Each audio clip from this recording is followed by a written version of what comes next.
بەڵێ خۆشەویستان اینجا ئەچینە لای هەواڵێکی دیکەمان هەفتەیەمی فستیڤاڵی بەدرخان لە وڵاتی ئیتالیا بەڕێوە دەچێت.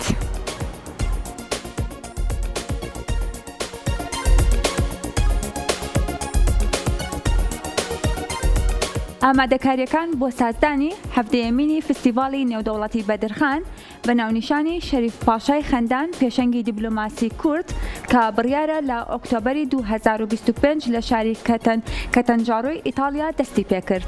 لەپاش دۆزینەوەی مەزاری ژەنەرال شەریف پاشای خەندان لە شاری کەتانڕۆی لە ئیتالیا لەلایەن دکتۆر جاسم خۆشناوەوە بڕیاردرا بە ئەنجامدانی فستیڤاڵێکی نێودەوڵەتی بەدرخان دەربارەی ئەم پرۆژەیە. ئەم کارە بە سەرپەرشتی هاوکاری دکتۆر جاسم خۆشناو و فەیسەڵ حەمەد بەڕێوە دەچێت و سەرۆکی ڕێکخراوی دیاکۆ ئەنجام دەدرێت. وا بڕیارە بەڕێز پارێزگاری سلێمانی دکتۆر هەڤاڵ ئەبوبەکر لە فستیڤاڵەکەدا بەشداری بکات و هەروەها پارێزگاری سلێمانی یەکێکە لە سپۆنسەرەکانی هەفتەیەمین فستیڤاڵی بەدرخان کە لە وڵاتی ئیتالیا وا بڕیارە لە بەرواری 26 تشرینی یەکەمی 2025 ئەنجام بدرێت.